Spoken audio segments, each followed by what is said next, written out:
It is day 4 of the provincial election campaign. While the politicians are not sitting in the Assembly, the legislature was still a hub of activity. When nurses are under attack, what do we do? Show up, fight back! When healthcare is under attack, what do we do? Show up, fight back! That was outside the legislature yesterday, where a rally was held by nurses. They were hoping to get the attention of the political parties, which are campaigning right now. For more on the election, we reached our political panel. Adam Hunter covers provincial politics for CBC Saskatchewan. Murray Mandryk writes a political column in the Regina Leader Post, and they both join me now in studio. Hi, guys. Good morning. So, Adam, what's the latest? Well, first of all, let's talk about that rally yesterday. And I do miss myself a chilly legislature rally. It's been a while. But credit to the nurses and everyone that came out yesterday. More than 400 Sun said, and a lot of supporters. We also had Samantha Beacott from the SDF, who's no stranger to the legislature rallies this year. Also the SFL, some national leaders. And I think most interestingly, we heard from 3 nurses and an ER physician who all painted a really grim picture of what's happening in hospitals in Regina and Saskatoon specifically, but also rural Saskatchewan.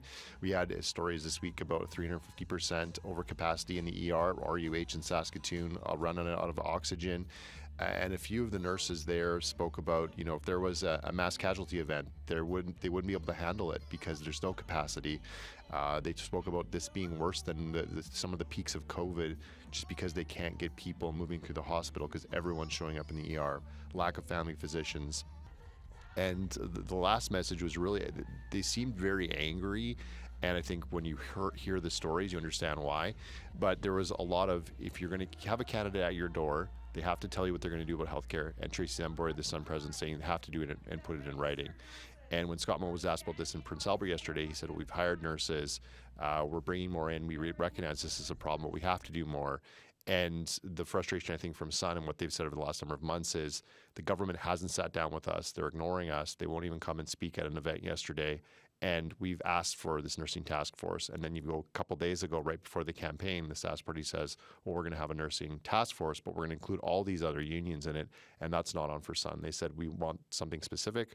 Carla Beck is promising that. And we asked Tracy Zambori about what Carla Beck's been promising. And she said the devil's in the details. She's not endorsing one party over the other, but she says it's all about voters demanding changes to healthcare and what we're seeing right now in hospitals. Murray, we were around decades ago when nurses were so mad they stormed into that legislature when Roy Romano was premier. And I'm not sure I've heard them that mad since until now. They got a 36.5% wage increase first thing from the Sask party government. They seemed happy for a while, and they're not anymore. And I don't think I'm not making a flippant comment about the money. They are legitimately angry. In the context of this election, it's going to be interesting to watch how widespread that anger is. This has been a pretty quiet campaign up until yesterday and yesterday's announcement, but I think that there is a simmering undertone here that Scott Moe is not going to like. He won a nice quiet campaign where he moved from ashram to ashram and very quietly, found peace and joy in re-announcing government policies that Brad Wall put in 17 years ago, and he's now expanding. But that does not necessarily seem to be working for him. He is getting it from the right in terms of the Sask United Party, and Mr. Remick's press conference this week unveiling his platform, which looked to me like the platform that the backbench of the Sask party really wanted to unveil. And he's getting it from the left right now. And notwithstanding what Tracy Zambori and others are saying about we'll wait and see and put both parties' feet to the fire, I think we all can figure out who that rally was aimed at yesterday. There's not much difference between the NDP's "We're Not Going Back" slogans being sung at that rally yesterday. And I'm not suggesting that Sun is as political perhaps as other unions. QP's ridiculous, but there certainly is a tie in the NDP. But this is a problem. Now, you have to basically counterbalance that with what's going on in other places like rural Saskatchewan, where I think it's still a pretty quiet campaign, and maybe in other places here where, since we've been campaigning for a month anyway, it's been hard to see the transition from the pre-campaign period into the campaign period.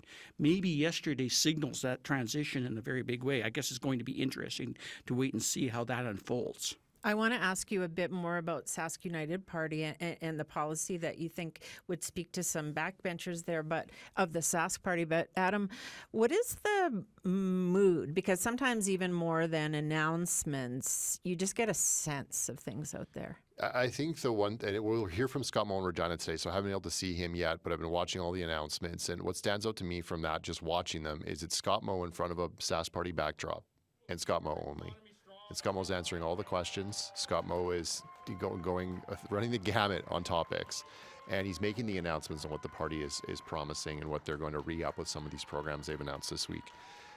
Conversely, Carla Beck stood in front when she made her first announcement. She stood in front, and behind her were supporters and her candidates, and the NDP's putting up almost every day another candidate or two across the province in different places to try and just kind of make the media pick, get the attention in different areas. So Vicky Moda is outside of RUH yesterday. The media covers that. Carla Beck is at the Sun rally speaking. Of course, the media is going to be there. Today, we're expecting the NDP to release their costed platform, and that'll be something that the Sask Party would keenly aware of and want to hear, because Scott Moe's number one criticism so far when asked about the NDP and what they're promising with taxes and other things, education, healthcare spending, is how they're going to pay for it. And Carla Beck has said, well, these guys haven't done a very good job of spending our money either. And her thing is, she said this a few times now, we don't have a revenue problem, we have a mismanagement problem. Moe's most recent thing to talk about mood is he's talking about crime yesterday in Prince Albert, and he says, they want doorbell cameras in the NDP. They're going to give you a doorbell camera. They don't want cops. They're going to get rid of the marshal service. And right away, the NDP gets on social media and says, actually, we are going to hire more police, and we're going to do these other things. So we're starting to see that back and forth now, where they're having to react to one another in real time. And I think with the NDP just flooding us with announcements or availabilities, and the Sask Party having to come up with something new every day and making a new promise, that's made it more interesting than even the pre-campaign, I'll say. Tell me more about Sask United Party and its policies. Well, it's interesting because, as I say, I honestly think it's the platform that a lot of Sask Party backbenchers, and by the way, there's a few of them now running for the Sask United Party, at least former Sask Party backbenchers, would have wanted. And it's heavy on the social policy agenda. They're talking about things like opting in for programs like sex education as opposed to just opting out. And they made that clear distinction. The leader, Mr. Hamrick, basically made his pitch in a more concise and clear way than I've seen in the past. A lot of people won't agree with it. A lot of people will find it hugely problematic, and there is huge problems.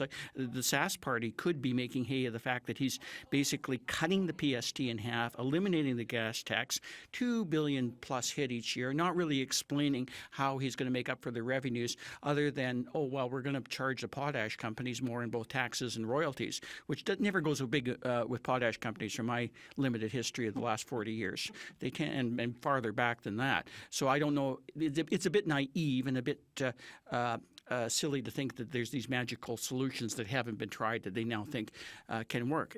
Nevertheless, those are the solutions that the right, particularly the rural right, so why aren't we doing that? Why are we still getting out of coal altogether when there's still plenty of coal and natural gas to burn to create electricity? And they're talking about scrapping net zero in terms of the Sask United Party.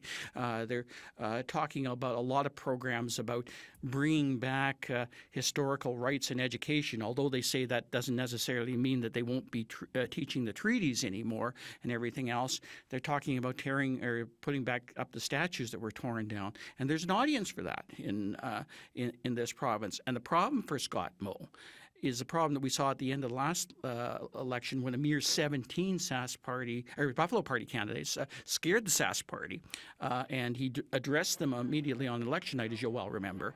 Now we're starting out with the Sask United Party having 23 candidates, not enough to form government, but certainly enough to put the fear of God in him. And as Adam said, he's got those attacks coming from the right.